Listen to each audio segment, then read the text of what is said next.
നമസ്കാരം. ഇൻഫിനിറ്റ് സ്റ്റോറീസിന്റെ പുതിയൊരു അധ്യായത്തിലേക്ക് എല്ലാവർക്കും സ്വാഗതം.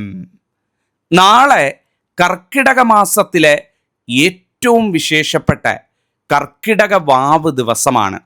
നാളത്തെ ദിവസം ഹൈന്ദവ വിശ്വാസങ്ങൾ പ്രകാരം മറ്റൊരു മഹാസംഭവം കൂടി നടക്കുന്നുണ്ട്. നാളെ വാവ് കഴിഞ്ഞ് സന്ധ്യ കഴിഞ്ഞ് രാത്രിയിൽ സൂര്യഗ്രഹണം നടക്കാൻ പോവുകയാണ്. ഞാൻ ഈ പറയുന്ന സമയത്താണ് നാളെ സൂര്യഗ്രഹണം അരങ്ങേറുന്നത്.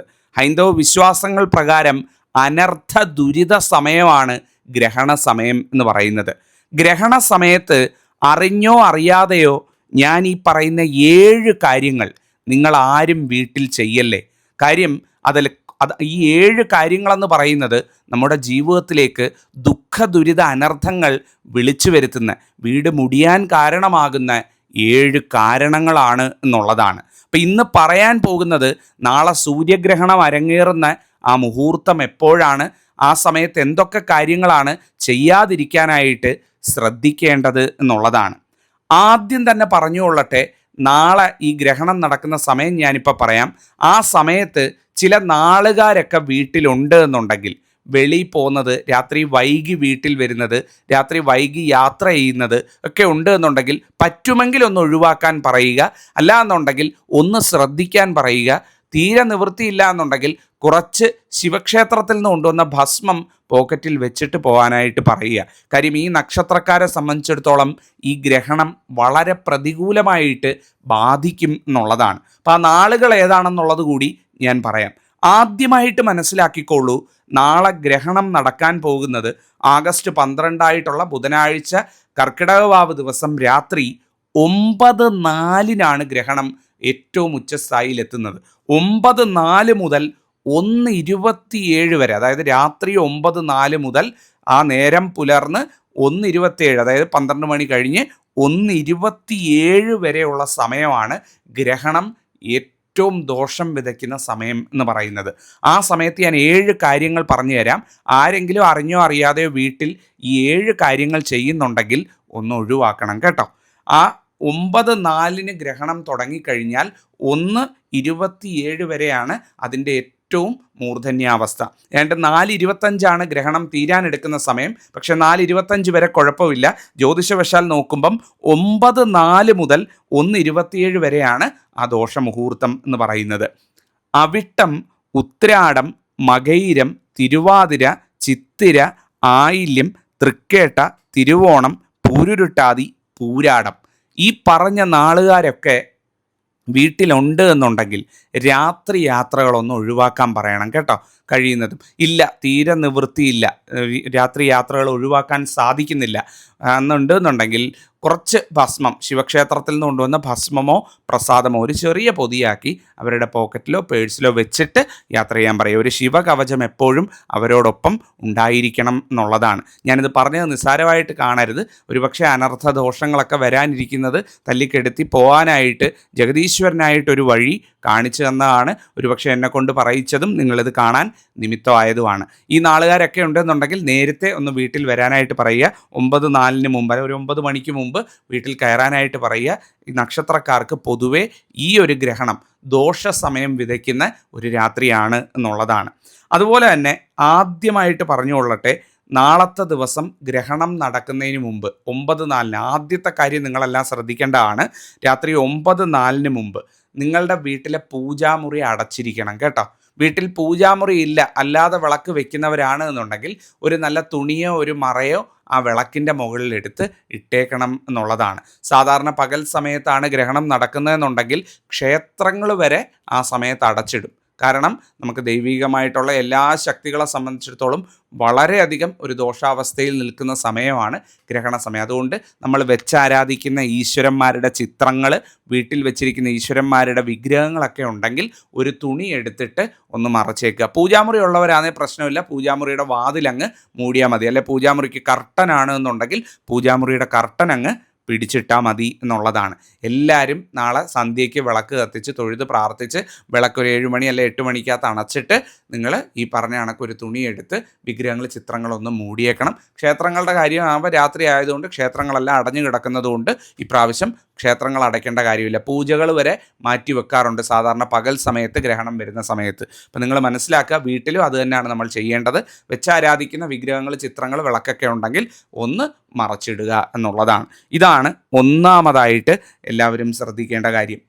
രണ്ടാമത്തെ കാര്യം എന്ന് പറയുന്നത്, ഗ്രഹണ സമയത്ത് ആഹാരം പാചകം ചെയ്യാനോ ഗ്രഹണ സമയത്ത് ആഹാരം കഴിക്കാനോ പാടില്ല എന്നുള്ളതാണ്.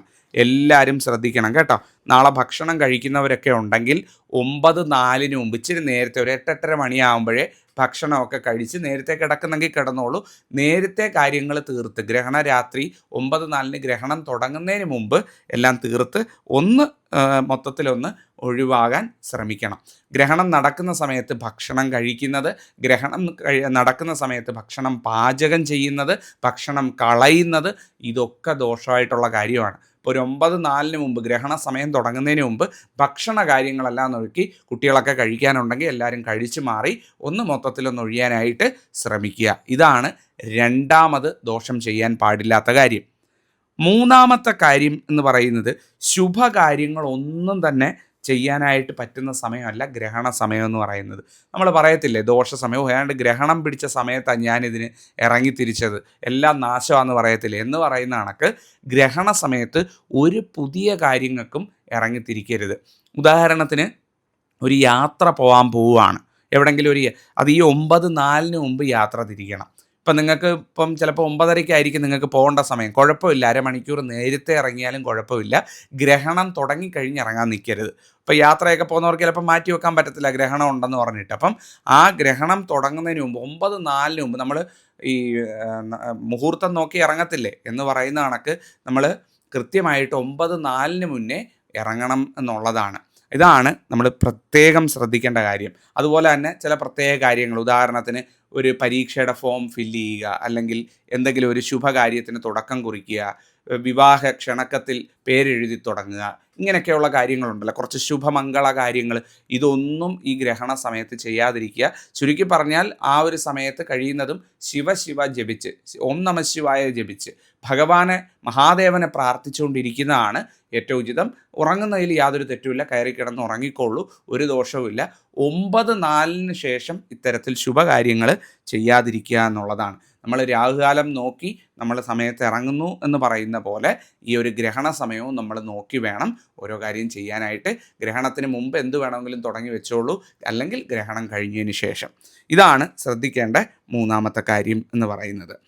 നാലാമത്തെ കാര്യം എന്ന് പറയുന്നത്, യാതൊരു കാരണവശാലും സ്വർണം, ധനം ഇവയൊന്നും ഈ ഒരു ഗ്രഹണം തുടങ്ങിക്കഴിഞ്ഞാൽ ഗ്രഹണം കഴിയുന്നത് വരെ കൈമാറ്റം ചെയ്യാൻ പാടില്ല എന്നുള്ളതാണ്. എന്തെങ്കിലുമൊക്കെ ധനമിടപാടുകൾ, അല്ലെങ്കിൽ എന്തെങ്കിലുമൊക്കെ സ്വർണ്ണ ഇടപാടുകൾ, നിങ്ങളുടെ വീട്ടിൽ തന്നെയാണ് രണ്ടുപേര് തമ്മിൽ സ്വർണം പരസ്പരം കൈമാറുന്നത്, അല്ലെങ്കിൽ ധനം പരസ്പരം കൈമാറുന്നത്, ഇതൊന്നും ഗ്രഹണ സമയത്ത് ചെയ്യാതിരിക്കുക. അനർത്ഥങ്ങളായിരിക്കും. ആ ധനം കൊണ്ടുള്ള പ്രയോജനം ഇല്ലാതായി പോകുമെന്നാണ് പറയുന്നത്.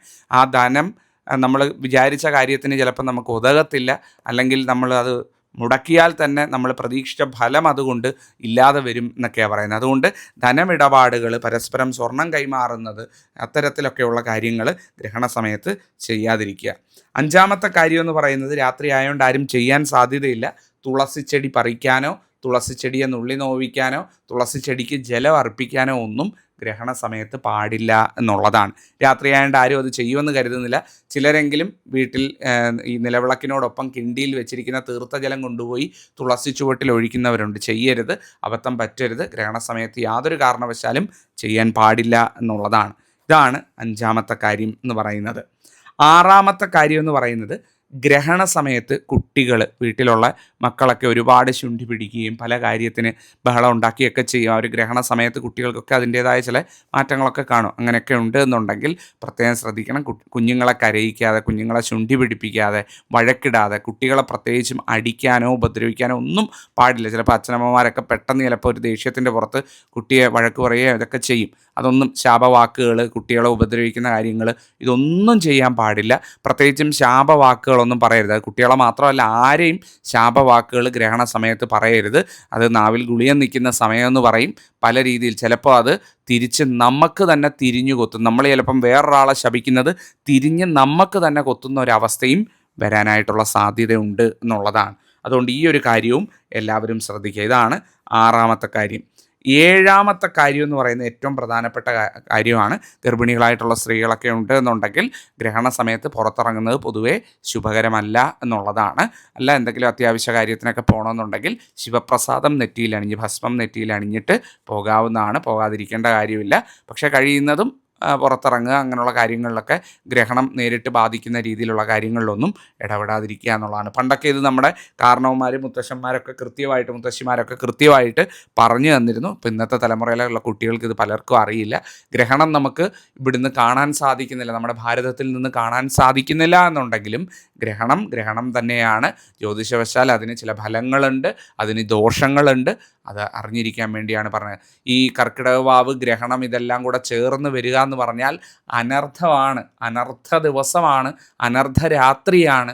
ഒരുപാട് തരത്തിലുള്ള ദോഷ ദുരിതങ്ങളൊക്കെ ഉള്ളതാണ്. അതുകൊണ്ട് തന്നെ കഴിയുന്നതും മറ്റ് പ്ലാനുകൾ പരിപാടികൾ ഒന്നും ഇല്ലാതിരിക്കാനായിട്ട് പ്രത്യേകം ശ്രദ്ധിക്കുക. ഗ്രഹണ ദിവസം രാത്രി എന്ന് പറഞ്ഞു കഴിഞ്ഞാൽ തന്നെ അനർദ്ധ രാത്രി എന്നാണ് സാധാരണയായിട്ട് ഹൈന്ദവ വിശ്വാസങ്ങൾ പ്രകാരം പറയാറുള്ളത്. ഒരു രീതിയിലുള്ള ശുഭകാര്യങ്ങളും നടത്താറില്ല എന്നുള്ളതാണ്. ഈ ഒരു കാര്യം എല്ലാവരും ശ്രദ്ധിക്കുക. അപ്പോൾ ഈ ഒരു ഗ്രഹണത്തിൻ്റെ കാര്യം പറയാൻ വേണ്ടിയാണ് വന്നത്. ഒരിക്കൽ കൂടി ഓർമ്മിപ്പിക്കുന്നു, നക്ഷത്രക്കാർ അവിട്ടം, ഉത്രാടം, മകയിരം, തിരുവാതിര, ആയില്യം, ചിത്തിര, തൃക്കേട്ട, പൂരുരുട്ടാതി, തിരുവോണം, പൂരാടം ഈ നാളുകാർ വീട്ടിലുണ്ടെങ്കിൽ പ്രത്യേകം ശ്രദ്ധിക്കണം. നിസ്സാര കാര്യമല്ല.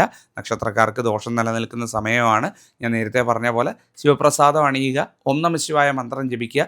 ഗ്രഹണം കടന്നു പോട്ടെ, ദോഷങ്ങളില്ലാതിരിക്കട്ടെ, അനർത്ഥങ്ങളില്ലാതിരിക്കട്ടെ, സർവം ഗംഭീരമായിരിക്കട്ടെ. ഇത് പറയാൻ വേണ്ടിയാണ് വന്നത്. നിങ്ങൾക്ക് എന്തെങ്കിലും സംശയങ്ങൾ, ചോദ്യങ്ങൾ, ഞാൻ പറഞ്ഞതിൽ തിരിയാത്തതായിട്ട് എന്തെങ്കിലുമൊക്കെ ഉണ്ടെന്നുണ്ടെങ്കിൽ ചോദിക്കാം, മറുപടി പറയുന്നതാണ്. എല്ലാ ഐശ്വര്യങ്ങളും ജഗദീശ്വരൻ നൽകട്ടെ. എൻ്റെ അമ്മ മഹാലക്ഷ്മി നിങ്ങൾക്കും കുഞ്ഞുങ്ങൾക്കും കുടുംബത്തിനും എല്ലാ ആയുരാരോഗ്യ സൗഖ്യവും ദീർഘായുസ്സും ആയുരാരോഗ്യ സൗഖ്യ ഐശ്വര്യങ്ങളും നൽകട്ടെ എന്ന് ഉള്ളുരുകി പ്രാർത്ഥിക്കുന്നു. നന്ദി, നമസ്കാരം.